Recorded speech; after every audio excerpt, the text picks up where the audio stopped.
तो hello everyone, बहुत बहुत स्वागत है दोस्तों एक बार फिर से आप सभी को योर स्टडी क्लासेज में। दोस्तों यदि आप क्लास 10th में पढ़ते हो और आपका बोर्ड एग्जाम 2024 में देना है तो आज की इस वीडियो से खास कोई वीडियो हो ही नहीं सकती है, क्योंकि आज की इस वीडियो में क्लास 10th के ऑल सब्जेक्ट के बारे में चर्चा करने वाले हैं।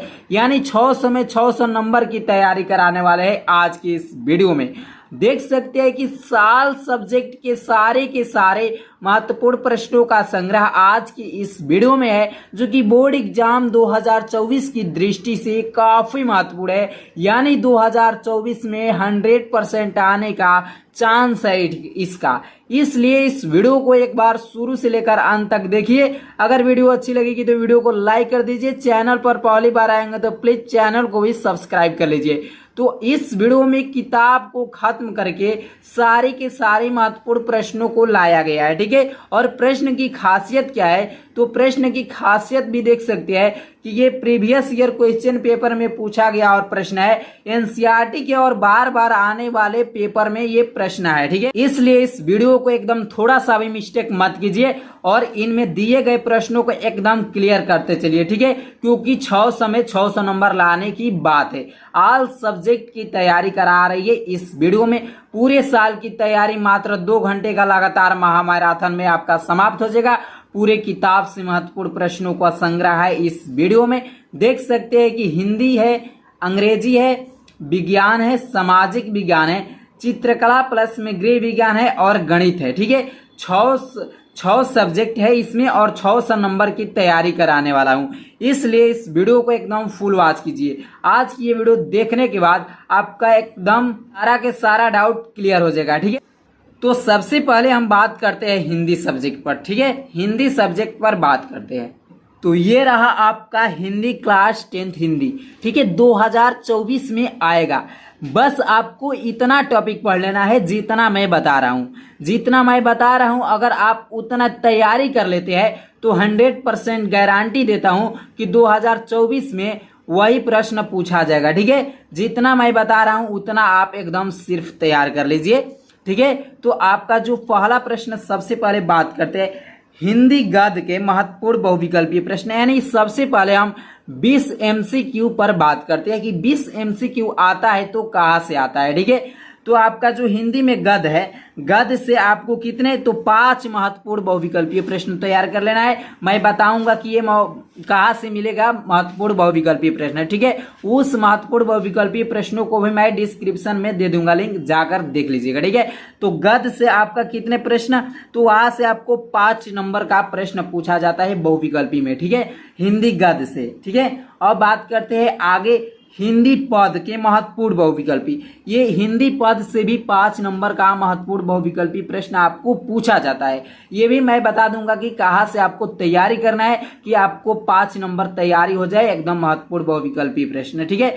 तो हिंदी गद्य से कितना, तो 5 प्रश्न 5 नंबर का, और हिंदी पद से 5 प्रश्न 5 नंबर का। ये MCQ के बारे में अभी बात कर रहा हूं, ठीक है। तो गद्य और पद से कितना प्रश्न, 10 प्रश्न 10 नंबर का। अब बचा आपका 10 नंबर, यानी 20 नंबर का MCQ होता है। तो 10 नंबर गद्य और पद से हो गया। अब 10 नंबर देख सकते हैं कहां से आता है, तो रस छंद अलंकार आपको MCQ में विदा कर देगा। यानी 3 नंबर को आपको यहां से क्लियर हो जाएगा, ठीक है। 3 नंबर कहां से क्लियर हो जाएगा, रस छंद और अलंकार से, ठीक है। यानी रस से 1 नंबर, छंद से 1 नंबर और अलंकार से 1 नंबर, यानी 3 नंबर रस छंद अलंकार यहां से क्लियर हो जाएगा, ठीक है। अब बात करते हैं आगे प्रश्न नंबर 4 में उपसर्ग से 1 नंबर, ठीक है। उपसर्ग से 1 नंबर तैयार हो जाएगा और प्रत्यय से 1 नंबर तैयार हो जाएगा। 2 नंबर समास से 1 नंबर तैयार हो जाएगा। 3 नंबर और तत्सम तद्भव शब्द से 1 नंबर तैयार हो जाएगा, ठीक है। और आपका संधि विच्छेद से 1 नंबर तैयार हो जाएगा, शब्द रूप से हो जाएगा और धात रूप से हो जाएगा, ठीक है। यहां से कितने नंबर, तो यहां से आपको 7 नंबर, यानी रस छंद अलंकार से 3 नंबर, ठीक है। उपसर्ग से 1 नंबर 4 नंबर, प्रत्यय से 5 नंबर, समास से 6 नंबर, तत्सम तद्भव शब्द से 7, संधि विच्छेद 8, शब्द रूप 9 और धात रूप 10। यानी यहां से आपको 10 नंबर का MCQ क्लियर होने वाला है, ठीक है। तो आपको टोटल कितने MCQ हो गए, तो 20 MCQ। अब 20 MCQ कहां से आता है, तो हिंदी गद्य से 5, पद से 5, ठीक है। और रस छंद अलंकार से एक एक आता है, उपसर्ग से एक आ जाएगा, प्रत्यय से एक आ जाएगा, समास से एक आ जाएगा, तत्सम तद्भव शब्द से एक आ जाएगा, संधि विच्छेद से एक आ जाएगा, शब्द रूप से एक आ जाएगा और धातु रूप से एक आ जाएगा, ठीक है। यहाँ से हमारा टोटल के टोटल 20 MCQ कवर होता है। और मैं सारा के सारा 20 MCQ ऐसे महत्वपूर्ण बता दूंगा कि 20 में से 20 आपको एकदम टक्कर देकर आएगा। 2024 में आप फोड़ कराएंगे 20 में 20 MCQ, ठीक है। मैं वीडियो के डिस्क्रिप्शन में लिंक दे दूंगा कि ये कहाँ से आपको 20 महत्वपूर्ण बहुविकल्पीय प्रश्न मिलेगा। अब देख सकते हैं यहाँ पर आगे मैं बात करता हूं महत्वपूर्ण गद्यांश की। महत्वपूर्ण गद्यांश 2024 में कौन कौन सा आ सकता है और आने वाला है, 100% आने वाला है, ठीक है। आ सकता है नहीं, आने वाला है। महत्वपूर्ण गद्यांश मैं बता दे रहा हूं 2024 के लिए। मित्रता और ममता, ये 2 चैप्टर आप एकदम कवर कर लीजिए गद्यांश में। मित्रता और ममता चैप्टर गद्यांश में आपको यहां से क्लियर हो जाएगा 2024 में गद आने वाला, ठीक है। गद्यांश आपको मित्रता और ममता चैप्टर 2 ही क्लियर कर लेना है, ठीक है। जब आप 2 चैप्टर क्लियर कर लेते हैं तो आपका समझिए कि गद्यांश हमारा जो है क्लियर हो गया, ठीक है। 2024 के लिए ममता और मित्रता ये 2 चैप्टर गद्यांश से आपको कवर करना होगा, ठीक है। अब अगला बात करते हैं 2 नंबर पर महत्वपूर्ण पद्यांश के बारे में, जो कि 2024 में कौन सा आने वाला है। और आने वाला है कौन सा, देख सकते हैं, पद और धनुष भंग, भक्ति नीति और स्वदेश प्रेम। मात्र ये 4 चैप्टर आप तैयार कर लीजिए पद्यांश से। पद्यांश से आपको कितने चैप्टर तैयार कर लेना है, तो 4 चैप्टर पद्यांश से तैयार कर लेना है।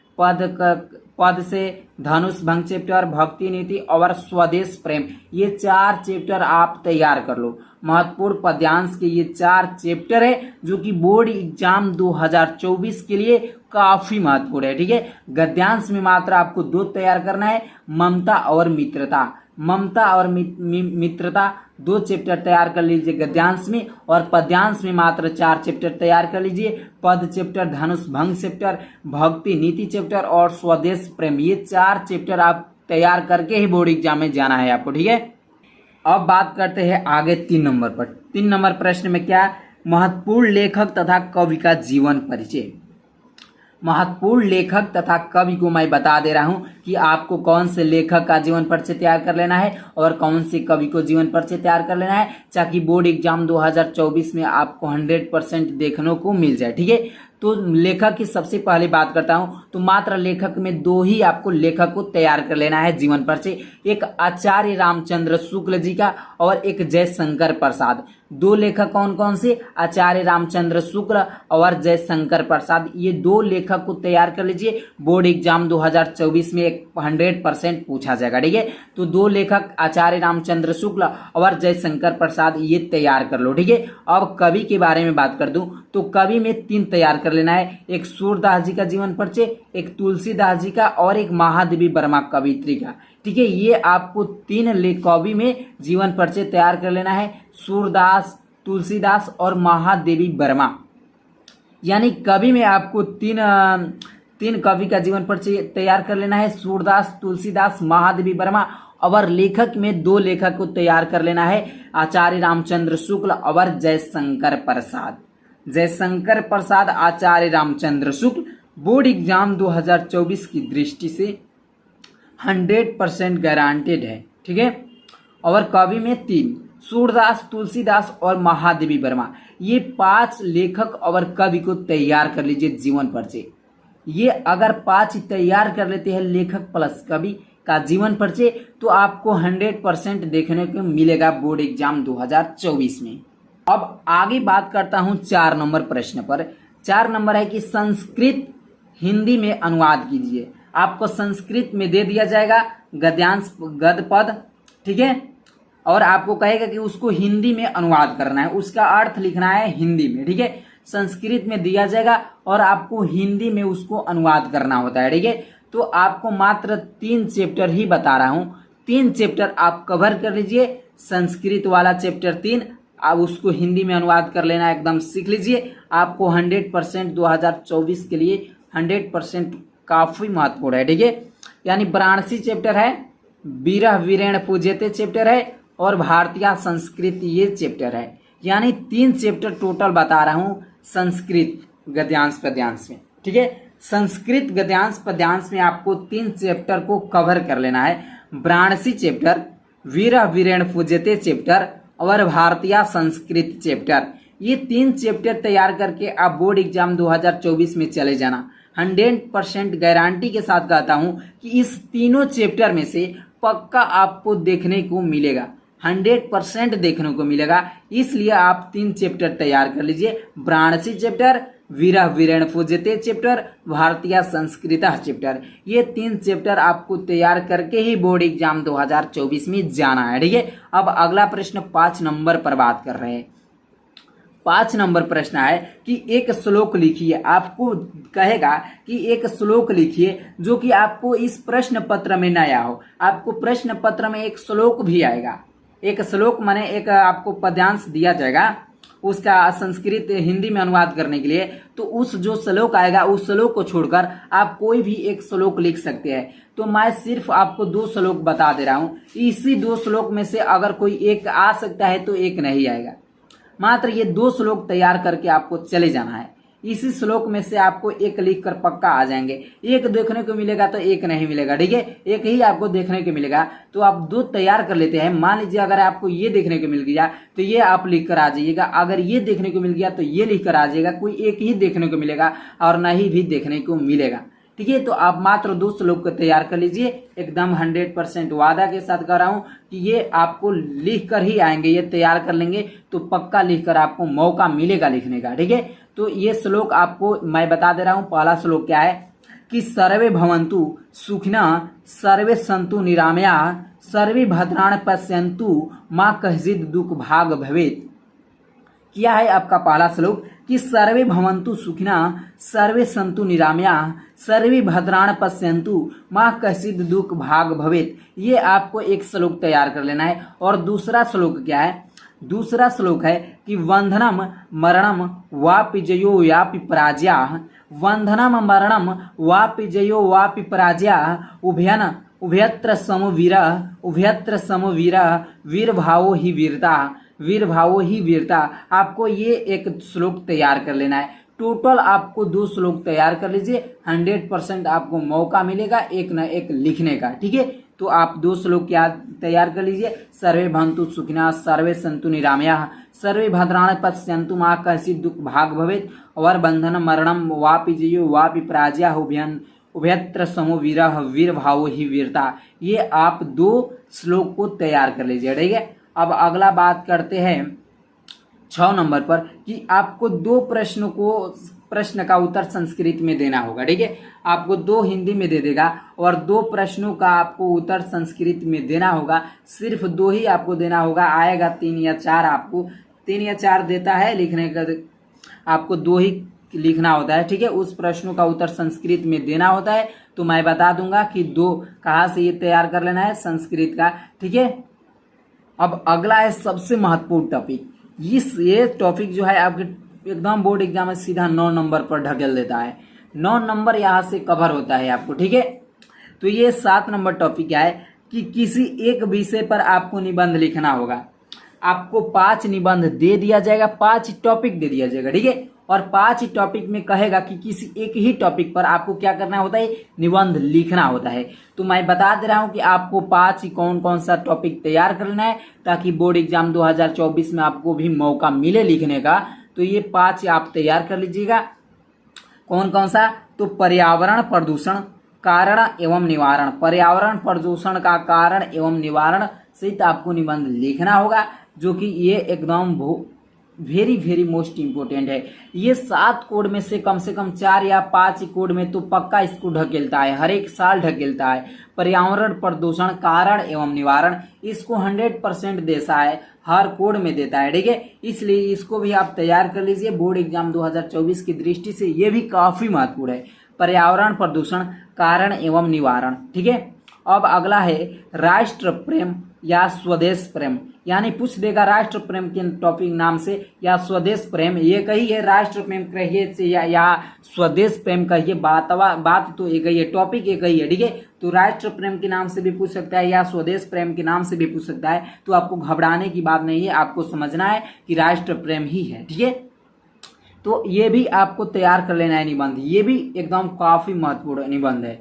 तो राष्ट्र प्रेम यानी स्वदेश प्रेम, इसको भी तैयार कर लेना है। अब मैं बात करता हूं 3 नंबर निबंध पर कि विज्ञान वरदान या अभिशाप। विज्ञान वरदान या अभिशाप ये भी काफी महत्वपूर्ण है, इसको भी हरदम 3 या 4 कोड में ढकेलता है। विज्ञान वरदान या अभिशाप, इसको भी आपको तैयार कर लेना है, ठीक है। अब अगला है 4 नंबर निबंध कि बेरोजगारी एक अभिशाप। बेरोजगारी एक अभिशाप, ये भी काफी महत्वपूर्ण है। बेरोजगारी एक अभिशाप और भ्रष्टाचार कारण एवं निवारण, ये 5 नंबर निबंध है। भ्रष्टाचार कारण एवं निवारण, तो मैं बता दूं कि इसमें से जो अत्यधिक महत्वपूर्ण कौन सा है, तो पर्यावरण प्रदूषण कारण निवारण, इस पर तैयार कर लीजिए। विज्ञान वरदान और बेरोजगारी भ्रष्टाचार, ये इसमें से 3 अत्यधिक रूप से तैयार कर लीजिएगा। पर्यावरण प्रदूषण, विज्ञान वरदान और भ्रष्टाचार और बेरोजगारी, इसको तैयार कर लीजिए, ये काफी महत्वपूर्ण है, ठीक है। इस 5 निबंध को अगर आप तैयार कर लेते हैं तो 100% आपको भी मौका मिलेगा लिखने को, ठीक है। इसलिए आप तैयार करके जाइए कि आपको भी मौका मिले लिखने का, ठीक है। तो आपका ये हिंदी के सारा महत्वपूर्ण टॉपिक खत्म होगा। ये पूरे बुक से महत्वपूर्ण टॉपिक चूज कर लाया गया है, ठीक है। इससे बाहर आ ही नहीं सकता है, एकदम गारंटी के साथ कहकर आप प्रीवियस ईयर 5 ईयर या 10 ईयर का भी पेपर निकाल कर देख सकते हैं, तो उसमें ये 100% देखने को मिलेगा, आपको मौका मिलेगा लिखने का। जितना मैं इसमें बता दिया हूं, आप 5 या 10 ईयर का प्रीवियस ईयर क्वेश्चन पेपर निकालिए और देखिए उसमें है कि नहीं, एकदम 100% देखने का मिलेगा। तो ये हिंदी का समाप्त हो गया, ठीक है। हिंदी का पूरे चैप्टर से आपको हिंदी में टेंशन नहीं लेना है, जितना मैं बता दिया हूं उतना ही आपको तैयार कर लेना है, ठीक है। उतना ही आपको फंस जाएगा। अब सब्जेक्ट क्या है, इंग्लिश है, ठीक है। इंग्लिश मैं अब सब्जेक्ट पर बात करने वाला हूं, ठीक है। तो ये आपका सब्जेक्ट आ गया English, class 10th English. English में आपको भी 20 MCQ प्रश्न कहाँ से आते हैं, सबसे पहले ये जानना जरूरी है कि 20 MCQ प्रश्न आता है तो कहाँ से आता है, ठीक है। तो 3 MCQ अनसर्ट पैसेज, जो आपका सबसे पहले एक पैसेज दिया जाएगा, पैसेज के अनुसार ही आपको 3 MCQ उसी में से चूज कर वो दे देगा, ठीक है। तो ये 3 MCQ कहाँ से आता है, तो पैसेज से 3 MCQ बना कर देगा आपको, तो यहाँ से 3 नंबर आपको क्लियर हो जाएगा। यानी पैसेज से 3 MCQ आता है, ठीक है। 3 प्रश्न यहाँ से आता है MCQ का, और 5 MCQ ऑन ग्रामर, यानी ग्रामर से आपको 5 आता है MCQ। ग्रामर से कितने प्रश्न आता है, तो 5 आता है, जो कि 5 नंबर का। हर MCQ, प्रत्येक MCQ 1-1 नंबर का होता है। तो ग्रामर से कितने नंबर, तो ग्रामर से 5 नंबर आता है, 5 MCQ। ग्रामर में क्या क्या आता है, तो नरेशन आता है, वॉइस आता है, ठीक है, यही आता है आपको। तो 5 MCQ आपको तैयार कर लेना है ग्रामर से भी। अब अगला मैं बता दूं, फर्स्ट फ्लाइट प्रोज। अब अगला है first flight prose. First flight prose में देख सकते हैं कि 2 MCQ प्रोज से आएगा। 2 MCQ कहाँ से आएगा, प्रोज से आएगा। यहाँ से आपको 2 हो जाएगा तैयार, और चैप्टर के अनुसार चैप्टर वाइज MCQ आपको 3 यहाँ से आ जाएगा, ठीक है। तो 2 MCQ कहाँ से आएगा, प्रोज से, और उसके प्रोज में से चैप्टर से आपको 3 MCQ वहां से देखने को मिल जाएगा, ठीक है। तो ये टोटल आपको यहाँ से 5 MCQ प्राप्त होता है, ठीक है। यहाँ से आपको 5 MCQ हो जाएगा, ठीक है। तो पता तो चल ही जा रहा है कि कहाँ से MCQ आता है। तो आपको पैसेज से 3 देखने को मिलेगा, ग्रामर से 5 देखने को मिलेगा, फ्लाइट जो आपका फर्स्ट फ्लाइट प्रोज है उसमें से प्रोज से आपको देखने को मिलेगा, और उस प्रोज में से चैप्टर वाइज आपको 3 MCQ देखने को मिलेगा, ठीक है। अब अगला मैं बात करता हूँ फर्स्ट फ्लाइट आपका पोइट्री से। किसे, पोइट्री से। तो पोइट्री से भी आपका स्टेंजा हो चुका होता है, स्टेंजा से 2 MCQ देखने को मिलेगा, और उसके चैप्टर से आपको 3 MCQ, सॉरी यहाँ से भी 2 केवल MCQ देखने को मिलेगा, ठीक है, स्टेंजा और चैप्टर वाइज MCQ से, ठीक है। तो आपको फर्स्ट फ्लाइट पोइट्री से यहाँ से भी आपको प्रश्न MCQ में पूछा जाता है, ठीक है। अब अगला MCQ में बारे में बात कर दूं, तो सप्लीमेंट्री रीडर में चैप्टर वाइज आपको MCQ पूछा जाता है। यहाँ से आपको सीधे 5 MCQ पूछ देगा, ठीक है। तो टोटल 20 MCQ कहाँ से पूछा जाता है, तो पैसेज से पूछा जाता है, ग्रामर से पूछा जाता है, प्रोज में पूछा जाता है, प्रोज और उसके चैप्टर से, पोएट्री से पूछा जाता है, यानी पोएट्री में स्टेंजा से, और सप्लीमेंट्री रीडर से। यहाँ से आपको टोटल 20 MCQ वो पूछता है, ठीक है। ये आपको मात्र 6 या 7 टॉपिक से यही से आपको 20 MCQ पूछा जाता है। ठीक है, अब आगे मैं सेक्शन बी में, यहाँ से आपको 70 नंबर तैयारी होता है सेक्शन बी से। सेक्शन बी में सेक्शन बी में 50 नंबर। 50 नंबर कहाँ से आता है, ध्यान दीजिए। रीडिंग, सबसे पहले आपको रीडिंग दे देगा passage, comprehension of unseen passage, ये आपको सीधे 7 नंबर का पूछ देगा। ठीक है, 7 नंबर का आपको आता है रीडिंग से, यानी पढ़ने वाला होता है comprehension of unseen passage. Passage आपको दे दिया जाएगा, उसके बेस पर आपको प्रश्न दिया जाएगा 3-4। ठीक है, 3 या 4 आपको वहां से प्रश्न आता है, पैसेज के बेस पर आता है। और यदि आप ध्यान पूर्वक अनसीन पैसेज को पढ़ लेते हैं एकदम डीपली से, तो अनसीन पैसेज में ही उसका आंसर छिपा होता है। ठीक है, और पैसेज के बेस पर ही प्रश्न आता है, तो पैसेज में ही उसका भी आंसर आता है। यदि आप अच्छी तरह से पढ़ लेते हैं एक बार अनसीन पैसेज को, तो उसी में से आपको उसका आंसर लिखना होता है। ठीक है, तो पैसेज में ही उसका आंसर आता है, आपको ढूंढकर उसी में से लिखना होता है। तो यहाँ से आपको 7 नंबर क्लियर हो जाता है। ठीक है, अब आगे बात करता हूँ राइटिंग से। ठीक है, राइटिंग से लेटर राइटिंग आएगा या एक लेटर राइटिंग आ जाएगा और एप्लीकेशन आ जाएगा। कहेगा कि आपको किसी एक ही पर लिखना होता है कि आप लिखिए, लेटर राइटिंग लिखिए या एप्लीकेशन लिखिए, कोई एक लिखिए। यहाँ से आपको 4 नंबर होता है क्लियर, 4 नंबर यहाँ से क्लियर होता है। एप्लीकेशन लिख देंगे तो 4 नंबर क्लियर हो जाएगा, या एप्लीकेशन आपको नहीं लिखना है, काम है, यानी लेटर राइटिंग आ रहा है लिखने को, तो लेटर राइटिंग ही लिख दीजिए, कोई एक लिखिए, लेटर राइटिंग लिखिए या एप्लीकेशन लिखिए, कोई एक ही आपको लिखना होता है एग्जाम में। यहाँ से आपको 4 नंबर क्लियर होता है। ठीक है, अब उसके नीचे क्या है 3 नंबर पर कि रिपोर्ट राइटिंग या आर्टिकल राइटिंग। रिपोर्ट राइटिंग एक दे देगा और एक आर्टिकल राइटिंग दे देगा, कहेगा किसी एक ही को लिखिए। आर्टिकल राइटिंग आ रहा है तो आर्टिकल राइटिंग को लिख दीजिए, या रिपोर्ट राइटिंग आ रहा है तो रिपोर्ट राइटिंग को लिख दीजिए, या आर्टिकल राइटिंग को लिख दीजिए। तो आपको किसी एक को लिखना होता है, जो कि यहाँ से आपको 6 नंबर क्लियर हो जाता है। यदि आप उसे लिख कर आते हैं तो आर्टिकल राइटिंग रिपोर्ट राइटिंग। ठीक है, तो मैं बताऊंगा कि कौन सा लेटर राइटिंग और एप्लीकेशन आपको तैयार करके जाना है, और रिपोर्ट राइटिंग और आर्टिकल राइटिंग कौन सा तैयार कर लेना है, ताकि ये 100% चांसेस बढ़ जाए हमको बोर्ड एग्जाम में देखने को। ठीक है, तो आपको यहाँ से राइटिंग से 10 नंबर क्लियर होता है। लेटर राइटिंग लिखिए, चाहे एप्लीकेशन लिखिए, रिपोर्ट राइटिंग लिखिए या आर्टिकल राइटिंग लिखिए, यहाँ से 10 नंबर तो क्लियर हो ही गया। अब आगे मैं बात करता हूँ ग्रामर से।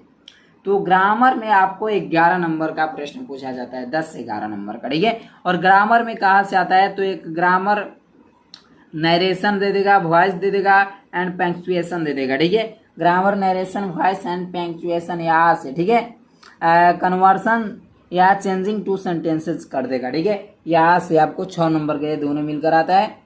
Grammar narration voice and punctuation conversion या चेंजिंग टू सेंटेंसेस, यहाँ से 6 नंबर। और आपको ट्रांसलेशन दे देगा, ट्रांसलेशन उसको बदलना होता है, हिंदी में दे देगा और इस इंग्लिश में ट्रांसलेट करना होता है। यहाँ से आपको 5 नंबर हो जाता है, यानी टोटल 11 नंबर आपको ग्रामर से क्लियर होता है। ठीक है, तो कहाँ से आता है ग्रामर में, narration voice and punctuation conversion and changing two sentences, यहाँ से आपको आता है 6 नंबर, और ट्रांसलेशन से 5 नंबर आता है। ठीक है, तो 11 नंबर ग्रामर से क्लियर हो गया। अब आगे बात करता हूँ प्रोज से। ठीक है, प्रोज से, तो प्रोज में आपका शॉर्ट आंसर टाइप क्वेश्चन 2 आएगा। कितने आएगा, शॉर्ट प्रोज से आपको 2 शॉर्ट आंसर दे देगा। शॉर्ट आंसर प्रोज से कितना देगा, 2 देगा, और प्रत्येक कितने नंबर का होता है, तो 3 नंबर का, एक 3 नंबर का होता है और 2 दे देगा। ठीक है, तो यहाँ से आपको शॉर्ट आंसर क्या हो गया, क्लियर हो जाएगा। ठीक है, प्रोज से 2 आपको देखने को मिलेगा शॉर्ट आंसर, और लॉन्ग आंसर 1 देखने को मिलेगा, जो कि 4 नंबर का होता है। तो लॉन्ग आंसर 1 प्रोज से आता है और 2 शॉर्ट आंसर आता है। टोटल यानी 3 आपको प्रश्न आता है प्रोज से। प्रोज से कितना प्रश्न आता है, तो 3 प्रश्न आता है, 2 शॉर्ट और 1 लॉन्ग। तो यहाँ से आपको कितने नंबर का, 10 नंबर प्रोज से भी लॉन्ग और शॉर्ट मिलाकर 10 नंबर क्लियर होता है। ठीक है, तो प्रोज से मैं बताऊंगा कि कहाँ से आपको 2 शॉर्ट आंसर तैयारी कर लेना है और लॉन्ग आंसर कौन कौन सा तैयार कर लेना है। इस पर भी एक वीडियो आने वाली है एकदम जबरदस्त, पूरे चैप्टर से इंग्लिश के एकदम लॉन्ग आंसर एक जगह रहेगा और शॉर्ट आंसर एक जगह आएगा, कि कौन कौन सा आपको तैयार कर लेना है क्वेश्चन, कि आपको बोर्ड एग्जाम में देखने को मिल जाए। ठीक है, तो आपको यहाँ से 3 प्रश्न आता है, 2 शॉर्ट और 1 लॉन्ग। ठीक है, अब पोएट्री पर बात करता हूँ। पोएट्री से, तो पोएट्री से हुई आपको शॉर्ट आंसर देता है और सेंट्रल आइडिया।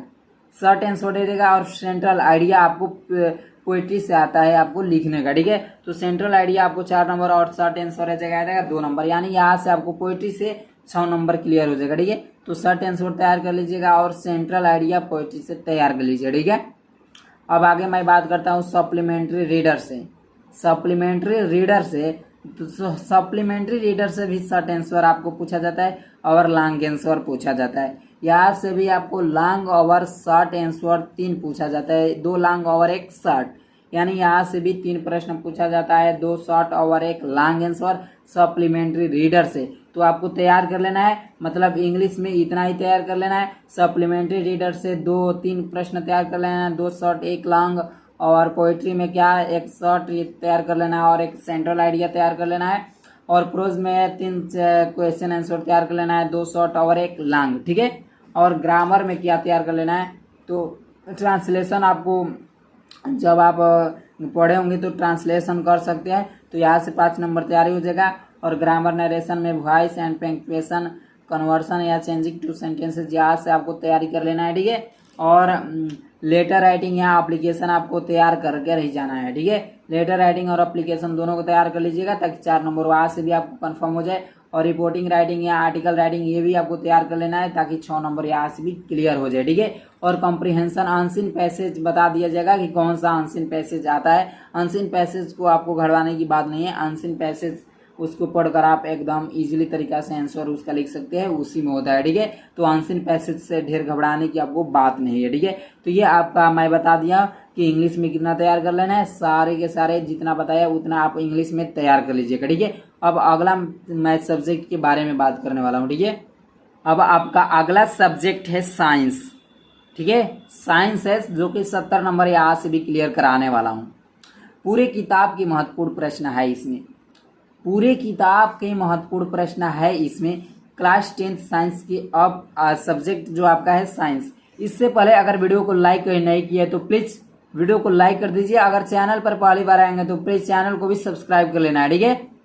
तो चलिए प्रश्न की ओर बढ़ते हैं। पूरे किताब के इसमें जो भी प्रश्न मिलेगा आपको एकदम महत्वपूर्ण प्रश्न ही मिलेगा। प्रीवियस ईयर क्वेश्चन पेपर में ये पूछा गया है और 2024 में भी पूछा जाएगा, ठीक है। तो आपको इसको भी तैयार कर लेना है। तो साइंस में आपका जो पहला चैप्टर प्रश्न है कि प्रकाश परावर्तन के नियम क्या है, इन्हें चित्र के साथ समझाइए। जो मैं अभी ये प्रश्न बता रहा हूँ ये फिजिक्स का बता रहा हूँ। जो आपका साइंस में 3 होता है ना, फिजिक्स होता है, केमिस्ट्री होता है और क्या होता है, बायो होता है, ठीक है। तो टोटल ये 50 मैं क्वेश्चन चूज कर लाया हूँ फिजिक्स, केमिस्ट्री या प्लस बायो से, तीनों से, यानी साइंस में टोटल 50 आप प्रश्न तैयार कर लीजिए, आपको 100% देखने को पक्का मिल जाएगा, ठीक है। तो आपका फिजिक्स में जो आपका पहला प्रश्न है क्या है, प्रकाश परावर्तन के नियम आपको लिखना होता है, ठीक है। पूछ देगा कि प्रकाश परावर्तन के नियम क्या है, इन्हें चित्र के साथ भी आपको समझाना होता है। प्रकाश परावर्तन का नियम लिख दीजिएगा और चित्र आपको बनाना भी पड़ेगा, ठीक है। तो ये आपका तैयार कर लेना है, प्रकाश परावर्तन के नियम, इन्हें चित्र के साथ भी समझाइए। ये आपका पहला प्रश्न है, ठीक है। अब दूसरा प्रश्न है, दूसरा प्रश्न क्या है कि एक उत्तल लेंस के सामने उसके प्रकाशिक केंद्र और फोकस के बीच एक वस्तु रखी हुई है। एक उत्तल लेंस के सामने उसके प्रकाशिक केंद्र और फोकस के बीच एक वस्तु रखी हुई है, उसको किरण आरेख खींचना है, ठीक है। ये भी प्रश्न आपको तैयार कर लेना है। ये भी एकदम आईएमपी प्रश्न है और ये तो डबल आईएमपी प्रश्न है, ठीक है। जो आप पहला प्रश्न देखना है ये आपको हर हाल में तैयार करके जाना है। ये हर एक साल पूछा जाता है क्योंकि ये प्रचलित क्वेश्चन है कि प्रकाश परावर्तन के नियम क्या है, इन्हें चित्र के साथ आप समझाइए, ठीक है। तो ये आपको प्रश्न तैयार करना है। 2 नंबर में क्या है, ये एक उत्तल लेंस के सामने उसके प्रकाशिक केंद्र और फोकस के बीच एक वस्तु रखी हुई है, किरण आरेख खींचकर समझाना होता है, ठीक है। तो ये भी आपको तैयार कर लेना है, ठीक है। अब 3 नंबर प्रश्न है कि वायु के सापेक्ष किसी द्रव का क्रांतिक कोण 30 अंश है, ठीक है। आपका ये न्यूमेरिकल तो पक्का देखने को मिलेगा ही मिलेगा, आपको चेंज कर सकता है। यहाँ पर 30 अंश है ना, 30 अंश करेगा या 45 अंश करेगा, यही 2 कोण करता है कि तो आपको 30 अंश कर देगा या 45 अंश कर देगा, इससे इसके अलावा कोई कोण नहीं करता है, सिर्फ 30 अंश और 45 अंश यही करता है। तो आपका क्या न्यूमेरिकल है कि वायु के सापेक्ष किसी द्रव का क्रांतिक कोण 30 अंश है तो उस द्रव का अपवर्तनांक ज्ञात कीजिए। ठीक है, इस न्यूमेरिकल को आपको हर हाल में तैयार करके जाना है।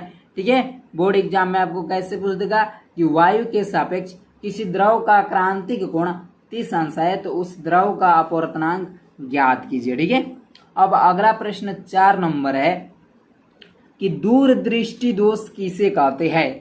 मानव नेत्र चैप्टर से है कि दूरदृष्टि दोष किसे कहते हैं, इनके कारण तथा निवारण चित्र सहित आपको समझाना होता है। ठीक है, चित्र सहित समझाना होता है, जो कि ये 3 नंबर में पूछा जाता है। तो दूरदृष्टि दोष किसे कहते हैं, इनके कारण तथा निवारण चित्र सहित समझाइए। ये भी आपको तैयार कर लेना है, एकदम वेरी वेरी मोस्ट इंपोर्टेंट ये भी प्रश्न है कि दूरदृष्टि दोष किसे कहते हैं, इनके कारण तथा निवारण चित्र सहित समझाइए। और इसके भी दोस्त एक और है, निकट दृष्टि दोष किसे कहते हैं, इनके कारण तथा निवारण चित्र सहित समझाइए। दोनों को तैयार कर लेना है। दूरदृष्टि दोष किसे कहते हैं, निकट दृष्टि दोष किसे कहते हैं, दूरदृष्टि दोष के कारण और निवारण चित्र सहित समझाइए और इसके निकट दृष्टि दोष का कारण और निवारण चित्र सहित समझाइए। तो ये दोनों को तैयार कर लेना है।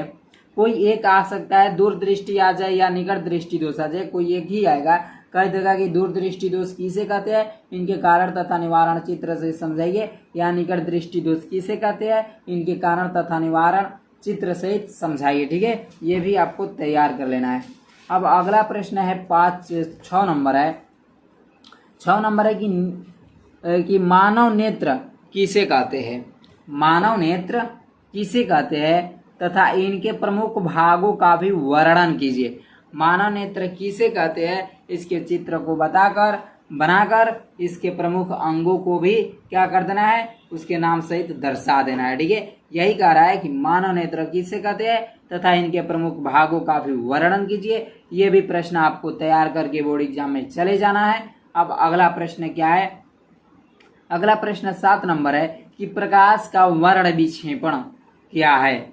एकदम वेरी वेरी मोस्ट इंपोर्टेंट प्रश्न ये भी है कि प्रकाश का वर्ण विक्षेपण क्या है, उदाहरण देकर समझाइए।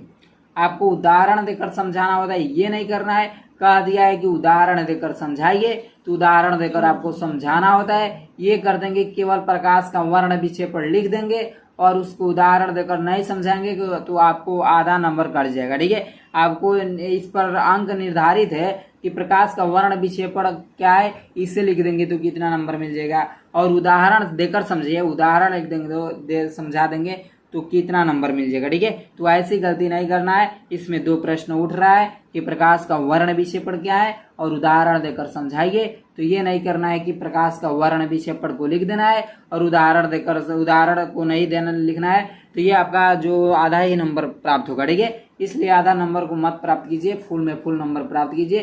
प्रकाश का वर्ण विक्षेपण लिखिए और उसको उदाहरण के सहित समझा भी दीजिए। ठीक है, अब अगला प्रश्न 8 नंबर है कि ओम का नियम क्या है। ओम का नियम क्या है, इसका सत्यापन भी आरेख खींचकर कीजिए। ये वेरी वेरी मोस्ट इंपोर्टेंट प्रश्न है, ये हर साल पूछा जाता है कि ओम का नियम क्या है। इसको आपको सत्यापन करके भी बताना है, किरण आरेख खींचकर सत्यापन करना है। ओम का नियम को तो लिखना ही लिखना है और इसका सत्यापन भी करना है किरण आरेख खींचकर। ठीक है, तो ये प्रश्न कैसे पूछ देगा कि ओम का नियम क्या है, इसका सत्यापन आरेख खींचकर कीजिए। ठीक है, ये आपका प्रश्न पूछ देगा। अब आपका अगला प्रश्न 9 नंबर है कि श्रेणी क्रम संयोजन के सूत्र का निगमन कीजिए। आपके विद्युत धारा चैप्टर में ये है कि श्रेणी क्रम संयोजन के सूत्र का निगमन कीजिए। श्रेणी क्रम सूत्र का आपको सीख लेना है कि उसको कैसे निगमन करेंगे। ठीक है, ये भी आपको क्लियर रूप से एकदम स्पष्ट रूप से तैयार कर लेना है कि श्रेणी क्रम संयोजन के सूत्र का निगमन कीजिए। ठीक है, अब अगला प्रश्न है कि 10 नंबर अगला प्रश्न है कि समांतर क्रम संयोजन के सूत्र का निगमन कीजिए। समांतर क्रम संयोजन के सूत्र का निगमन कीजिए। ये दोनों आपको तैयार कर लेना है, श्रेणी क्रम संयोजन और समांतर क्रम संयोजन के सूत्र दोनों को तैयार कर लेना है कि कैसे निगमन किया जाता है। ठीक है, इन दोनों को आप तैयार कर लीजिएगा। श्रेणी क्रम संयोजन के सूत्र का निगमन और समांतर क्रम संयोजन के सूत्र का निगमन। अब अगला प्रश्न है कि 1 किलोवाट घंटा को जूल में बदलिए। आपको प्रश्न ये पूछेगा, हर गारंटी से क्वेश्चन है, ये हर साल पूछा जाता है कि 1 किलोवाट घंटा को जूल में बदलिए, या इस प्रकार भी क्वेश्चन पूछ देता है कि 1 किलोवाट घंटा में कितना जूल होता है। 1 किलोवाट घंटा में कितना जूल होता है, तो आप 1 किलोवाट घंटा को जूल में चेंज करेंगे तो अभी तो मालूम चलेगा। उसी बात को यहाँ पर लिखा गया है कि 1 किलोवाट घंटा को क्या कीजिए, जूल में बदलिए। इसको भी आप तैयार कर लीजिए, भले ही ये एक लाइन का ही प्रश्न है, ये देखने में छोटा है एक लाइन का, लेकिन बड़ा वेरी वेरी मोस्ट इम्पोर्टेंट ये प्रश्न है। 1 किलोवाट घंटा को क्या करना है, जूल में चेंज कर देना है। ठीक है, ये प्रश्न आपको तैयार करके जाना है। अब अगला प्रश्न है 12 नंबर। अगला प्रश्न 12 नंबर है कि फैराडे के विद्युत चुम्बकीय प्रेरण के नियम लिखिए। फैराडे के विद्युत चुम्बकीय प्रेरण के नियम लिखिए। मैं इन जितना भी प्रश्न बता रहा हूँ, इन सभी के प्रश्नों का उत्तर हर एक वीडियो में करके दिया जाएगा। ठीक है, इन सभी प्रश्नों का 4 से 5 वीडियो में इन सभी प्रश्नों का उत्तर आपको दे दिया जाएगा। ठीक है, कि क्या इसका उत्तर होता है। ठीक है, तो फैराडे के विद्युत चुम्बकीय प्रेरण के नियम लिखना होता है, ये आपको तैयार कर लेना है। अब अगला प्रश्न 13 नंबर है कि फ्लेमिंग के दाएं तथा बाएं हाथ का नियम लिखिए। फ्लेमिंग के दाएं तथा बाएं हाथ का नियम लिखिए, इसको भी आपको तैयार करके जाना है। ठीक है, अब अगला प्रश्न 14 नंबर है कि विद्युत मोटर का नामांकित चित्र खींचिए। ये आपको 100% देखने को मिलेगा। ये दो बता रहा हूँ, 2 में से आपको एक पक्का देखने को मिलता है। ठीक है, ये आपको तैयार करके हर हाल में जाता है। ये सीधे आपको 5 नंबर में पूछा जाता है प्रश्न, 5 या 7 नंबर में, 7 नंबर में ये पूछा जाता है प्रश्न।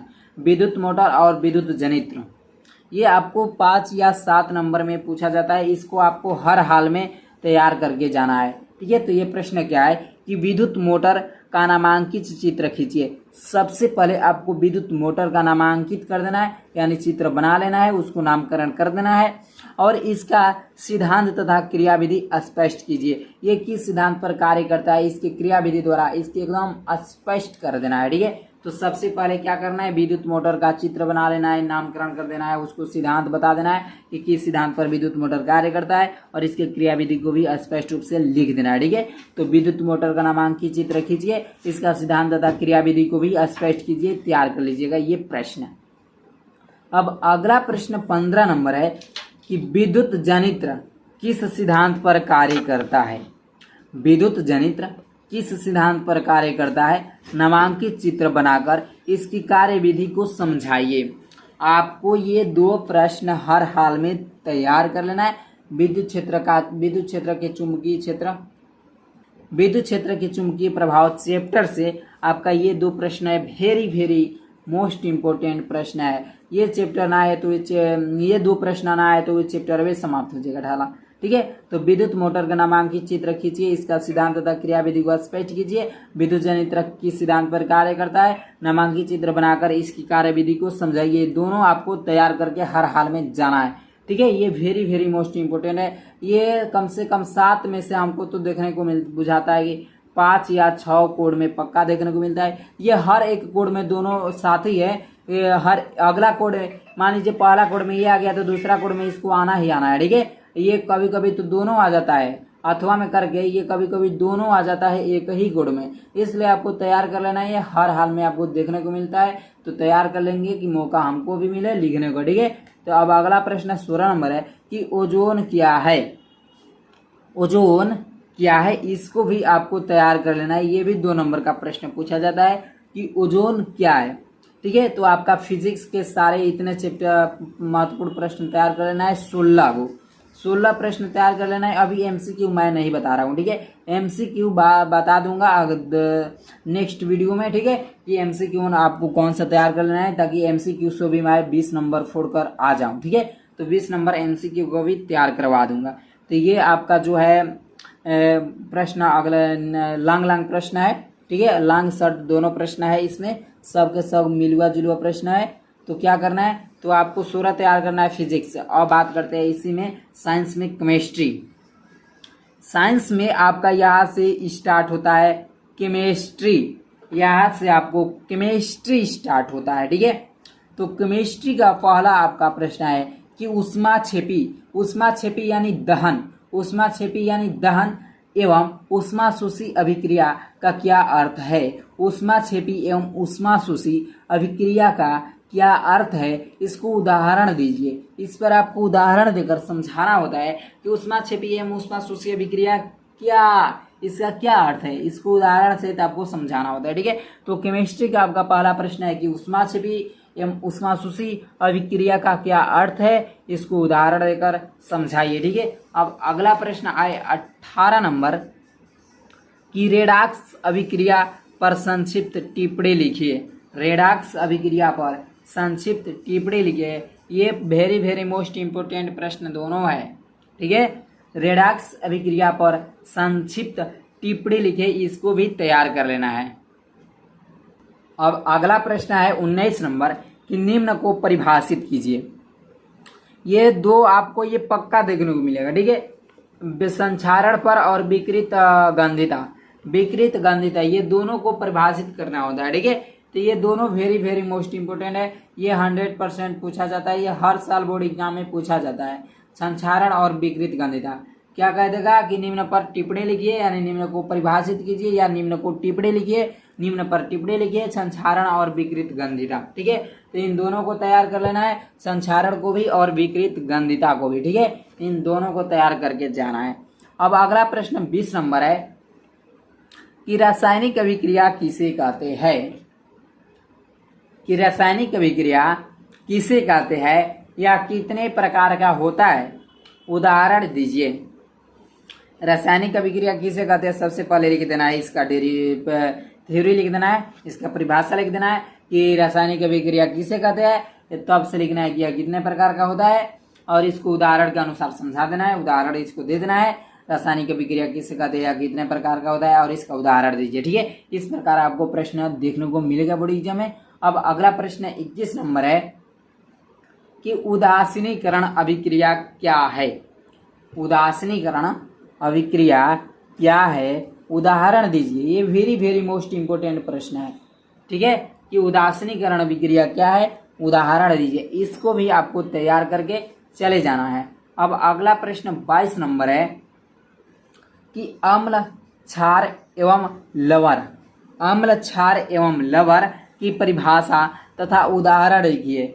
इसमें से एक बेर ये सभी के सभी नहीं पूछेगा, ऐसा भी हो सकता है कोई एक ही पूछ दे, कह देगा कि अम्ल को परिभाषित कीजिए उदाहरण से, उदाहरण से तो अम्ल को परिभाषित कीजिए, क्षार को कह देगा या लवण को कह देगा, यानी आपको तीनों को तैयार कर लेना है, उदाहरण सहित तैयार कर लेना है। अम्ल क्षार एवं लवण उदाहरण से, ठीक है। अम्ल क्षार एवं लवण को परिभाषित कीजिए उदाहरण सहित, इसको तैयार कर लेना है 22 नंबर प्रश्न को। अब अगला प्रश्न 23 नंबर है कि बेकिंग सोडा का रासायनिक नाम, बेकिंग सोडा का रासायनिक नाम लिखना होता है। इसका अणु सूत्र क्या है, इनके भौतिक तथा रासायनिक गुण क्या है, ये आपको तैयार करना है। वेरी वेरी मोस्ट इंपोर्टेंट प्रश्न है कि बेकिंग सोडा का रासायनिक नाम लिखना होता है, उसका अणु सूत्र लिखना है और इसके भौतिक तथा रासायनिक गुण को भी लिखना होता है, ठीक है। तो ये कोई ऐसा वैसा क्वेश्चन नहीं है, सीधे 5 नंबर में पूछा जाता है कि बेकिंग सोडा का रासायनिक नाम लिखिए, इसके अणु सूत्र को लिखिए, इसके भौतिक गुण एवं रासायनिक गुण को लिखिए, ठीक है। तो ये आपको तैयार कर लेना है इस प्रश्न को। अब अगला प्रश्न है 24 नंबर, ये वेरी वेरी इंपोर्टेंट प्रश्न है। विरंजक चूर्ण बनाने की विधि लिखिए, विरंजक चूर्ण बनाने की विधि लिखिए, रासायनिक तथा भौतिक गुण को भी लिखिए, ठीक है। विरंजक चूर्ण बनाने की विधि लिखिए, रासायनिक तथा भौतिक गुण लिखिए, ये आपको तैयार करके जाना है, ठीक है। अब अगला प्रश्न 25 नंबर है कि प्लास्टर ऑफ पेरिस किसे कहते हैं, प्लास्टर ऑफ पेरिस किसे कहते हैं। वेरी वेरी ये भी इंपोर्टेंट प्रश्न है। अरे जितना सारे प्रश्न बता रहा हूँ सभी के सभी वेरी वेरी मोस्ट इंपोर्टेंट प्रश्न है, ठीक है। तो क्या है, प्लास्टर ऑफ पेरिस किसे कहते हैं, इससे बनाने की विधि व गुण वह उपयोग भी लिखना होता है। कैसे बनाया जाता है प्लास्टर ऑफ पेरिस को, या सॉरी प्लास्टर ऑफ पेरिस किसे कहते हैं, इसे कैसे बनाया जाता है, इसका गुण क्या है, इसका उपयोग किया कहाँ पर किया जाता है। ठीक है, तो प्लास्टर ऑफ पेरिस किसे कहते हैं, ये बनाने कैसे बनाया जाता है, इसका गुण क्या है, इसको कहाँ पर उपयोग किया जाता है, ये आपको सब कुछ समझना पड़ेगा, जानना पड़ेगा।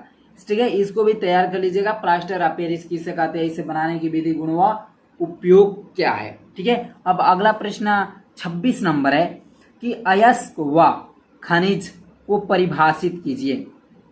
अयस्क व खनिज को परिभाषित कीजिए। अयस्क तथा खनिज में क्या अंतर है।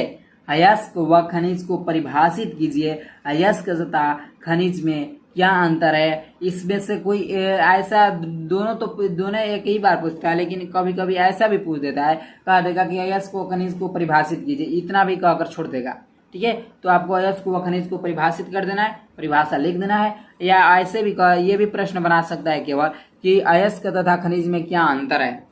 अयस्क तथा खनिज में अंतर आपको समझा देना है। ठीक है, अब अगला प्रश्न 27 नंबर है कि भर्जन तथा निस्तापन। भर्जन तथा निस्तापन की परिभाषा तथा उदाहरण लिखिए। भर्जन तथा निस्तापन को परिभाषा लिख देना है और उदाहरण के द्वारा इसको क्या कर देना है, समझा भी देना है। ठीक है, भर्जन तथा निस्तापन की परिभाषा उदाहरण सहित लिखिए। अगला प्रश्न 28 नंबर है कि विद्युत रासायनिक श्रेणी किसे कहते हैं। 2 अनुप्रयोग लिखिए। विद्युत रासायनिक श्रेणी किसे कहते हैं, 2 अनुप्रयोग लिखिए। ठीक है, अब अगला प्रश्न 29 नंबर है कि मिश्र धातु किसे कहते हैं। मिश्र धातु किसे कहते हैं। कॉपर के 2 प्रमुख मिश्र धातुओं के नाम, संगठन नाम लिखिए। धातु के नाम लिखना होता है और इसके संगठन के भी नाम लिखना होता है। ठीक है, तो सबसे पहले क्या पूछ रहा है कि मिश्र धातु किसे कहते हैं। मिश्र धातु का थ्योरी लिख देना होता है, कॉपर के 2 प्रमुख मिश्र धातु के नाम लिख देना होता है और उसके संगठन का नाम लिख देना होता है। ठीक है, इतना आप तैयार कर लीजिएगा। अब अगला प्रश्न 30 नंबर है कि समजातीय श्रेणी क्या है। वेरी वेरी मोस्ट इंपोर्टेंट प्रश्न कि समजातीय श्रेणी क्या है, उदाहरण के साथ समझाइए। समजातीय श्रेणी क्या है, उदाहरण के साथ समझाइए, इसको भी तैयार कर लेना है। अब अगला प्रश्न है 31 नंबर कि एल्केन, एल्कीन तथा एल्काइन। एल्केन, एल्कीन तथा एल्काइन से आप क्या समझते हैं, उदाहरण देकर समझाइए। एल्केन, एल्कीन तथा एल्काइन से आप क्या समझते हैं, उदाहरण देकर समझाइए। ठीक है, अब अगला प्रश्न है कि प्रतिस्थापन अभिक्रिया पर संक्षिप्त टिप्पणी लिखिए। प्रतिस्थापन अभिक्रिया पर संक्षिप्त टिप्पणी लिखिए। ठीक है, इसको आपको प्रतिस्थापन अभिक्रिया पर टिप्पणी लिखना होता है। ठीक है, इसको भी तैयार कर लीजिएगा। अब अगला प्रश्न 33 नंबर है कि एथिल एल्कोहल से एथिलीन कैसे बनाए। आपको एथिल एल्कोहल से एथिलीन बनाना पड़ता है। ये रिएक्शन है, ये रिएक्शन मैं एक डाल दिया हूँ। ये रिएक्शन बहुत प्रचलित है, ये रिएक्शन हर साल पूछा जाता है कि एथिल एल्कोहल से एथिलीन कैसे बनाए। अब अगला प्रश्न है कि साबुनीकरण पर संक्षिप्त टिप्पणी लिखिए। साबुनीकरण पर संक्षिप्त टिप्पणी लिखिए, इसको भी आपको तैयार कर लेना है, ये भी महत्वपूर्ण प्रश्न है। ठीक है, साबुनीकरण पर संक्षिप्त टिप्पणी, इसको तैयार कर लेना है। हर हाल ये बोर्ड एग्जाम में 100% पूछा जाता है, गारंटेड क्वेश्चन है ये। अब अगला प्रश्न 35 नंबर है कि एस्टरीकरण पर संक्षिप्त टिप्पणी लिखे। इन दोनों को तैयार कर लेना है, ये बोर्ड एग्जाम के दृष्टि से काफी महत्वपूर्ण प्रश्न है कि साबुनीकरण पर संक्षिप्त टिप्पणी लिखिए या एस्टरीकरण पर संक्षिप्त टिप्पणी लिखिए। इस दोनों में से कोई एक प्रश्न 100% पूछा जाता है। अब अगला प्रश्न है 36 नंबर कि आधुनिक आवर्त नियम क्या है। आवर्त सारणी में कुल कितने आवर्त है। आधुनिक आवर्त नियम क्या है, आवर्त सारणी में कुल कितने आवर्त है, इसको भी तैयार कर लेना है। अब अगला प्रश्न 37 नंबर कि दीर्घाकार आवर्त सारणी की 4 विशेषताएं लिखिए। दीर्घाकार आवर्त सारणी की 4 विशेषताएं लिखिए, इसको भी तैयार कर लेना है। अब अगला प्रश्न है कि रुधिर अवर लसिका में क्या अंतर है। रुधिर अवर लसिका में क्या अंतर है। ठीक है, अब अगला प्रश्न है कि वाष्पोत्सर्जन को प्रभावित करने वाले कारक कौन कौन से हो सकते हैं? कौन कौन से कारक है ऐसे जो वातोत्सर्जन को प्रभावित करते हैं? ठीक है, इसको भी तैयार कर लेना है। ये आपका बायोलॉजी वाले प्रश्न है। ठीक है, ठीक है। अब 40 नंबर प्रश्न आया कि पाचन तंत्र किसे कहते हैं? पाचन तंत्र किसे कहते हैं? पूरी प्रक्रिया का सचित्र वर्णन कीजिए। पाचन तंत्र किसे कहते हैं? पूरी प्रक्रिया का सचित्र वर्णन कीजिए। अब 41 नंबर है कि मानव के हृदय की आंतरिक संरचना की क्रियाविधि का सचित्र वर्णन कीजिए। मानव के हृदय की आंतरिक संरचना का क्रियाविधि का सचित्र वर्णन कीजिए। अब अगला प्रश्न 42 नंबर है कि उत्सर्जन से आप क्या समझते हैं? उत्सर्जन से आप क्या समझते हैं? मनुष्य के मुख्य उत्सर्जी अंग लिखिए और इसकी क्रियाविधि को भी समझाइए। ठीक है। अगला प्रश्न 43 नंबर है कि परिवार नियोजन से क्या समझते हैं? परिवार नियोजन से क्या समझते हैं? छोटी परिवार का महत्व लिखिए। परिवार नियोजन से आप क्या समझते हैं? छोटी परिवार का महत्व क्या होता है, इसके बारे में आपको लिखना है। ठीक है, तो 43 नंबर प्रश्न ये था। अब 44 नंबर प्रश्न है कि नर तथा मादा जनन तंत्र, नर तथा मादा जनन तंत्र का सचित्र वर्णन कीजिए। नर तथा मादा जनन तंत्र का सचित्र वर्णन, ये आपका बायोलॉजी का वेरी वेरी इंपॉर्टेंट प्रश्न है कि नर तथा मादा जनन तंत्र का सचित्र वर्णन कीजिए। ठीक है। अब अगला प्रश्न 45 नंबर है कि गर्भ निरोधक की विभिन्न विधियां कौन सी है?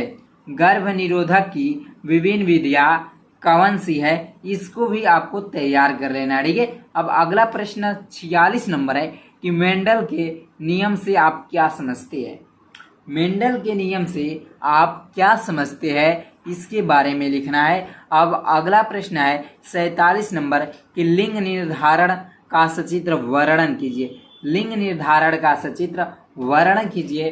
टोटल आपके साइंस सब्जेक्ट जो था, आपका विज्ञान सब्जेक्ट से टोटल 47 महत्वपूर्ण प्रश्न है। अगर आप इस 47 महत्वपूर्ण प्रश्नों को तैयार कर लेते हो तो समझिए कि आपका साइंस एकदम क्लियर रूप से क्या हो गया है, एकदम अच्छी तरह से क्लियर हो गया है। ठीक है, तो 47 महत्वपूर्ण प्रश्नों को आप तैयार कर लीजिए साइंस से। अब अगला सब्जेक्ट आपका क्या है? अगला सब्जेक्ट देख सकते हैं सोशल साइंस यानी सामाजिक विज्ञान है। क्या है? सामाजिक विज्ञान। देख सकते हैं यहाँ पर लिखा गया है कि क्लास 10th सामाजिक विज्ञान का सभी के सभी क्या है तो महत्वपूर्ण प्रश्न है। और इस सामाजिक विज्ञान में अधिक से अधिक यानी कि 95% जो होता है आपका 95 से 98% सामाजिक विज्ञान में एनसीईआरटी से ही प्रश्न पूछा जाता है। ठीक है, और ये जो भी प्रश्न है एकदम एनसीईआरटी है और बोर्ड एग्जाम में रिपीटेड क्वेश्चन है। यानी कि बोर्ड एग्जाम में क्या करता है, ये रिपीट करने वाला क्वेश्चन है, प्रीवियस ईयर क्वेश्चन में फंसे हुए सभी के सभी प्रश्न है। ठीक है, तो सामाजिक विज्ञान का ये देख सकते हैं महत्वपूर्ण प्रश्न कि बोर्ड परीक्षा में 100% पक्का आएगा। जो मैं बता दे रहा हूँ ये सामाजिक विज्ञान का 100% इतना तैयार कर लो, आपको बोर्ड एग्जाम 2024 में पक्का देखने को मिलेगा। अब आपका सामाजिक विज्ञान में जो पहला प्रश्न है देख सकते हैं, पहला प्रश्न है कि जर्मनी एकीकरण का संक्षेप में पता लगाइए। जर्मनी के एकीकरण का संक्षेप में पता लगाइए। वेरी वेरी मोस्ट इंपोर्टेंट प्रश्न आपके ये 2 नंबर में प्रश्न पूछा जाता है। कितने नंबर में? 2 नंबर में ये प्रश्न पूछा जाता है कि जर्मनी के एकीकरण का संक्षेप में पता लगाइए। ठीक है, ये आपका एनसीईआरटी के प्रश्न है। 2023 में आया था, 22 में आया था और 20 में भी आया था। ठीक है, तो ये रिपीटेड प्रश्न है, सभी के सभी महत्वपूर्ण प्रश्न है और एनसीईआरटी के प्रश्न है। ठीक है, सामाजिक विज्ञान में अधिक महत्वपूर्ण एनसीईआरटी से प्रश्न आता है, यानी 95% हमारा क्या आता है, हमारा ये सामाजिक विज्ञान से ही 95% का एनसीईआरटी से ही प्रश्न बनता है। ठीक है, अब अगला प्रश्न 2 नंबर है कि 1789 फ्रांसीसी क्रांति का फ्रांस व यूरोप पर क्या प्रभाव पड़ा? 1789 में फ्रांसीसी क्रांति के दौरान, ठीक है, फ्रांस व यूरोप पर क्या प्रभाव पड़ा, इसको आपको इसके व्याख्या कर देना है। ठीक है, इसको लिख देना है कि 1789 फ्रांसीसी क्रांति के दौरान फ्रांस व यूरोप पर क्या प्रभाव पड़ा था। अब अगला प्रश्न है कि इटली के एकीकरण की प्रक्रिया का वर्णन कीजिए। क्या है? इटली के एकीकरण की प्रक्रिया का वर्णन कीजिए। इसको भी आपको क्या करना है? तैयार कर लेना है। वेरी वेरी मोस्ट इंपोर्टेंट ये भी प्रश्न है कि इटली के एकीकरण की प्रक्रिया का वर्णन कीजिए। ठीक है, इसको भी तैयार कर लेना है। अब अगला प्रश्न 4 नंबर है कि महात्मा गांधी द्वारा चलाए गए असहयोग आंदोलन का क्या अर्थ है? महात्मा गांधी जी द्वारा चलाए गए असहयोग आंदोलन, महात्मा गांधी जी ने असहयोग आंदोलन को चलाए थे। ठीक है, तो इस आंदोलन को चलाए गए थे, तो इस आंदोलन का क्या अर्थ है? महात्मा गांधी जी द्वारा चलाए गए असहयोग आंदोलन का क्या अर्थ है? इसका कारण लिखिए। कारण को भी लिखना है और इसके अर्थ को भी लिखना है कि महात्मा गांधी जी जो चलाए थे आंदोलन, असहयोग आंदोलन को, तो इसका क्या कारण है और ये कारण लिखना है और इसका क्या अर्थ है। ठीक है, अब अगला प्रश्न है 5 नंबर कि महात्मा गांधी के सत्याग्रह पर एक निबंध लिख दीजिए। भाई एक बार पढ़ लीजिए महात्मा गांधी के सत्याग्रह। ठीक है, महात्मा गांधी के सत्याग्रह एक बार पढ़ लेंगे तो इस पर एकदम निबंध अच्छी तरह से लिख लेंगे। ठीक है, तो महात्मा गांधी के सत्याग्रह पर क्या लिखना है? निबंध लिखना है, यानी टिप्पणी लिखना है। ठीक है, तो महात्मा गांधी के सत्याग्रह पर एक निबंध यानी टिप्पणी तैयार कर लीजिए। ये भी मोस्ट इंपोर्टेंट प्रश्न है। अब अगला प्रश्न 6 नंबर है कि महामंदी के कारणों की व्याख्या कीजिए। ये वेरी वेरी मोस्ट इंपोर्टेंट प्रश्न है, आईएमपी प्रश्न है ये कि महामंदी के कारणों की व्याख्या कीजिए। एकदम वेरी वेरी मोस्ट इंपोर्टेंट ये प्रश्न है 6 नंबर कि महामंदी के कारणों की व्याख्या कीजिए। ठीक है, अब अगला प्रश्न 7 नंबर है कि 19वीं शताब्दी में अंतर्राष्ट्रीय अर्थशास्त्रियों द्वारा बताए गए 3 प्रकार के प्रवाहों की व्याख्या कीजिए। 19वीं शताब्दी में अंतर्राष्ट्रीय अर्थशास्त्रियों के द्वारा बताए गए से 3 प्रकार के प्रवाह। ठीक है, और उसी प्रवाहों को क्या करा है कि व्याख्या करके बता दीजिए कि 19वीं शताब्दी में अंतर्राष्ट्रीय अर्थशास्त्रियों के द्वारा जो बताए गए थे 3 प्रकार के प्रवाह, उसको व्याख्या करके एकदम बता देना है। ठीक है, तो अब अगला प्रश्न 8 नंबर देख। 8 नंबर प्रश्न है कि ब्रेटन वुड्स यानी ब्रिटेन वुड्स समझौता का क्या अर्थ है? ब्रिटेन वुड्स समझौता का क्या अर्थ है? ये 2 नंबर में क्वेश्चन आता है। ये भी वेरी वेरी मोस्ट इंपोर्टेंट प्रश्न है कि ब्रिटेन वुड्स समझौते का क्या अर्थ है। ठीक है, अब अगला प्रश्न 9 नंबर है कि पहाड़ी क्षेत्रों में क्या है? पहाड़ी क्षेत्रों में मृदा अपरदन की रोकथाम के लिए क्या कदम उठाने चाहिए? पहाड़ी क्षेत्र जो है, उस पहाड़ी क्षेत्र में मृदा अपरदन जो है अत्यधिक रूप से कटान होता रहता है। ठीक है, पहाड़ी क्षेत्रों में, तो वही बता रहा है कि मृदा अपरदन की रोकथाम को यानी उसको रोकने के लिए कि वो कटे नहीं।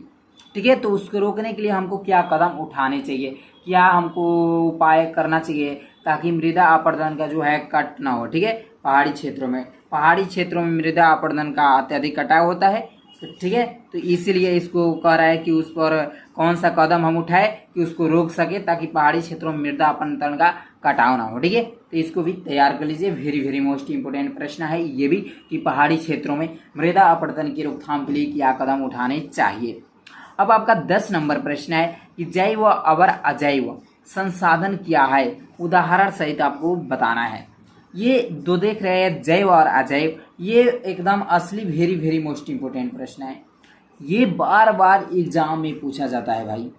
ठीक है, इसलिए इसको तैयार कर लीजिए। 7 कोड में कम से कम 5 या 6 कोड में पक्का पूछा जाता है। 5 से 6 कोड में ये हर साल पूछा जाता है कि जैव और अजैव संसाधन क्या है? जैव और अजैव संसाधन क्या है? ठीक है, इसको आपको तैयार कर लेना है। अब अगला प्रश्न है 11 नंबर कि मृदा अपरदन से क्या अभिप्राय है? मृदा अपरदन से आप क्या समझते हैं? मृदा अपरदन के लिए उत्तरदायी कारणों का वर्णन कीजिए। ठीक है, इसके क्या उत्तर है? मैंने मृदा अपरदन के लिए सही उत्तर क्या है इसके आपको कारण बताना है, कारण सहित तो वर्णन कर देना है। ठीक है, तो क्या है कि मृदा अपरदन से क्या अभिप्राय है? मृदा अपरदन के लिए उत्तरदायी कारणों का वर्णन कीजिए। यह आपका प्रश्न 11 नंबर था। अब 12 नंबर प्रश्न है, 12 नंबर की 3 राज्यों के नाम बताइए। ये भी वेरी इंपॉर्टेंट प्रश्न है, भूगोल का ये प्रश्न है। ये भूगोल का प्रश्न है कि 3 राज्यों के नाम बताइए जहाँ काली मृदा पाई जाती है। इस पर मुख्य रूप से कौन सी फसल उगाई जाती है। यहाँ से आपको 3 नंबर मिलता है। ये भी वेरी वेरी मोस्ट इंपोर्टेंट प्रश्न है, ये भी हर साल पूछा जाता है। 3 राज्यों को आपको नाम बता देना है जहाँ हमको काली मिट्टी पाई जाती है।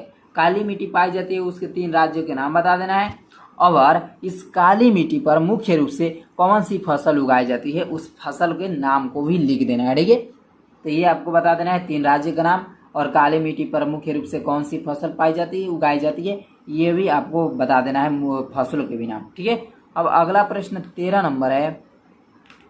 13 नंबर प्रश्न है कि जैव विविधता क्या है। जैव विविधता क्या है, मानव जीवन में इसकी महत्ता का वर्णन कीजिए। जैव विविधता क्या है, मानव जीवन में इसका क्या महत्व है। मानव जीवन में जैव विविधता का क्या महत्व है, इसके बारे में वर्णन करना है और बताना है कि जैव विविधता है तो क्या है। ठीक है, इन सभी प्रश्नों का उत्तर नेक्स्ट वीडियो में मिलेगी। ठीक है, तो इस वीडियो को अधिक से अधिक अपने दोस्तों में शेयर करो और लाइक कर दो। ठीक है, इस वीडियो को अधिक से अधिक लाइक कीजिए और अपने दोस्तों में शेयर कीजिए। ठीक है, अब अगला प्रश्न क्या है 14 नंबर कि बहुउद्देशीय परियोजनाओं से होने वाली लाभ और हानियां लिखिए।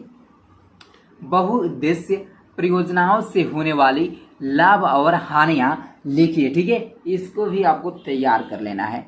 अब अगला प्रश्न है 15 नंबर कि भारतीय कृषि की कोई 3 विशेषताएं लिखिए। भारतीय कृषि की कोई 3 हमको विशेषता लिखना है। ठीक है, ये भी प्रश्न वेरी वेरी मोस्ट इंपोर्टेंट है। अब अगला प्रश्न 16 नंबर है कि कृषि की 3 प्रमुख समस्याओं का उल्लेख कीजिए।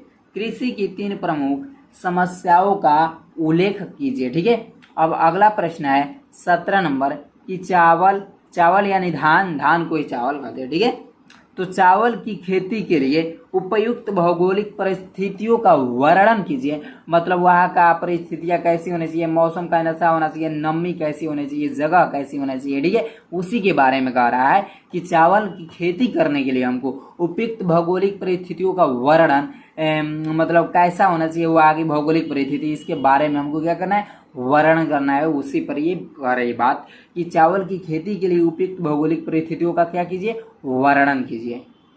अब अगला प्रश्न 18 नंबर है कि परंपरागत तथा गैर परंपरागत ऊर्जा संसाधन है।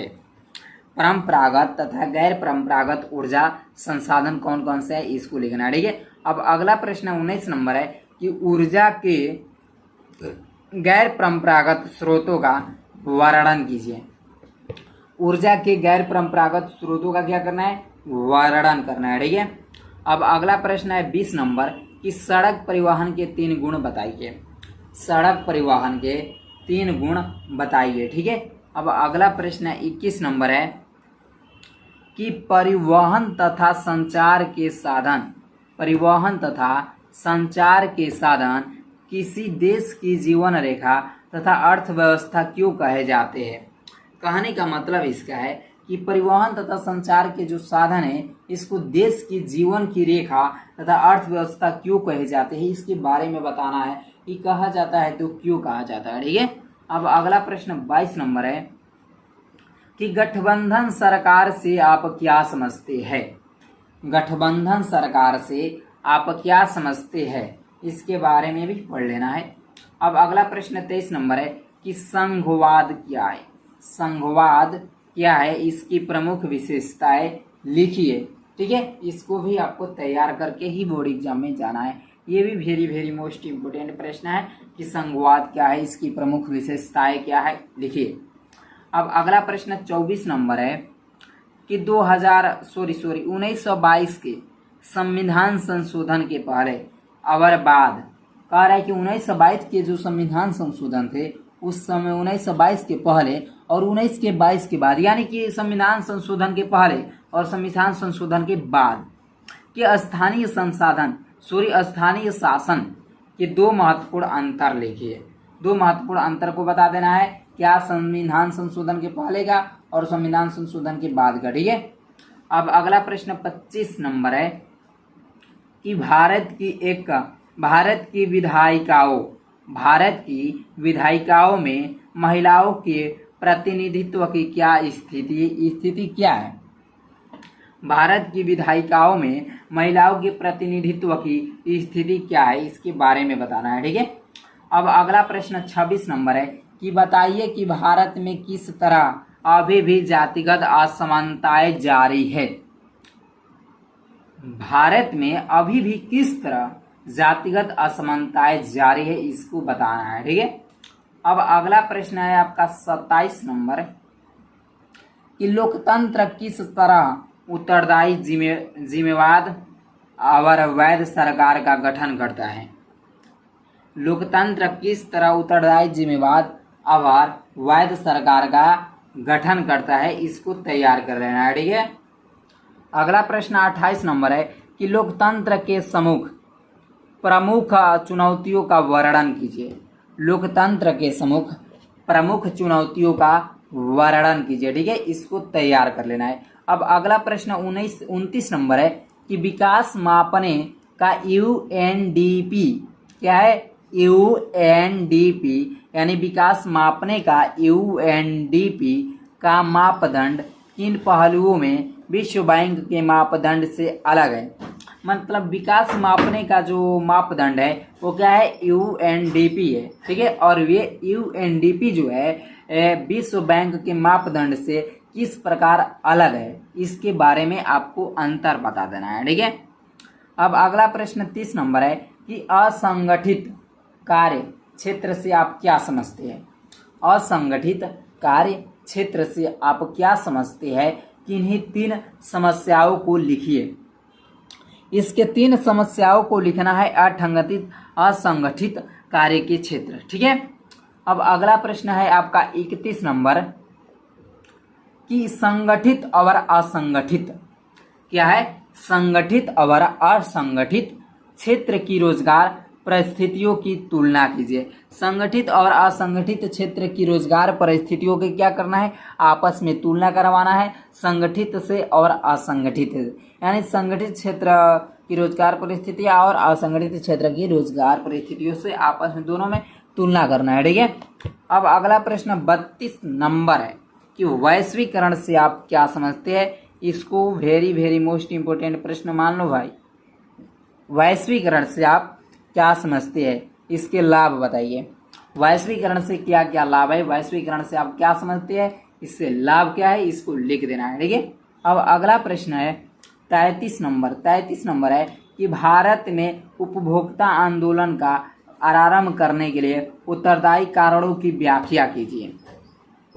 भारत में उपभोक्ता आंदोलन का आरंभ करने के लिए उत्तरदायी कारणों की क्या करना है, व्याख्या कर देना है। ठीक है, अब अगला प्रश्न 34 नंबर है।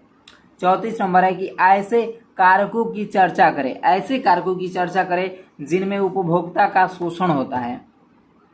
हमको किस प्रकार के उपभोक्ताओं का शोषण करना है, ऐसे कारकों को करना है जिनसे उपभोक्ता का शोषण होता है। ठीक है, ये भी प्रश्न महत्वपूर्ण है। अब अगला प्रश्न है 35 नंबर। ये मात्र 35 इतना ही 35 आपको तैयार कर लेंगे तो सामाजिक विज्ञान सोशल साइंस से आपका सारा के सारा चैप्टर से महत्वपूर्ण सारे के सारे महत्वपूर्ण प्रश्न तैयार हो जाएंगे, केवल एमसीक्यू को छोड़कर। ठीक है, तो जल दुर्लभता क्या है, जल दुर्लभता क्या है और उसके मुख्य कारण क्या है, ये जो है वेरी इंपोर्टेंट प्रश्न है, इसको भी तैयार करके जाना है 100%। ठीक है, तो जल दुर्लभता क्या है और इसके मुख्य कारण क्या है। तो दोस्तों मैंने 35 जो है महत्वपूर्ण क्वेश्चन बताया हूँ किसमें, तो 35 बताया हूँ सामाजिक विज्ञान में। ठीक है, सामाजिक विज्ञान में 35 और 47 बताया हूँ किसमें, विज्ञान में। ठीक है, तो इस वीडियो में सामाजिक विज्ञान कितना कौन सा सब्जेक्ट आपको क्लियर हो गया। तो इस वीडियो में आपका देख सकते हैं कि हिंदी क्लियर हो गया। ठीक है, हिंदी क्लियर हो गया और अंग्रेजी भी क्लियर हो गया है, विज्ञान भी क्लियर हो गया है और सामाजिक विज्ञान यानी 4 चैप्टर आज इस वीडियो में क्लियर हो गया है। अब आपको 4 सब्जेक्ट क्लियर हुए हैं, अभी 2 सब्जेक्ट आपको क्लियर कराऊंगा अगली वीडियो में। ठीक है, तो अगली वीडियो में कौन सा चैप्टर के सब्जेक्ट क्लियर करा दूंगा, चित्रकला, गृह विज्ञान और गणित। चित्रकला, गृह विज्ञान और गणित ये एक वीडियो में आएगी, ये 2 से 3 सब्जेक्ट एक बार आएगी अगली वीडियो में, चित्रकला, गृह विज्ञान और गणित। ठीक है। तो दोस्तों बहुत ही इसको लिखने में मेहनत लगा है, देख सकते हैं कि कितने पेजों में लिखा गया है। कम से कम 10 से 20 पेज लगे हैं लिखने में इस प्रश्नों को, ठीक है। और इस प्रश्न को लिखने में आप जान सकते हैं कि ये 2-1.5 घंटे की वीडियो में कितना समय लगा होगा इसको लिखने में, समझने में, सोचने में, तो आप समझ सकते हैं। इसलिए इस वीडियो को क्या कर देना है, लाइक कर देना है, ठीक है। लाइक करके बेल आइकन को हिट कर देना है ताकि आने वाली वीडियो आप तक सबसे पहले पहुंच जाए, ठीक है। तो दोस्तों इस वीडियो को लाइक कर दीजिए और अपने दोस्तों में शेयर कीजिए। इस वीडियो को अधिक से अधिक अपने दोस्तों में शेयर कीजिए और लाइक कर दीजिए, ठीक है। ऐसे वीडियो पाने के लिए मेरे चैनल को भी सब्सक्राइब करते रहिए।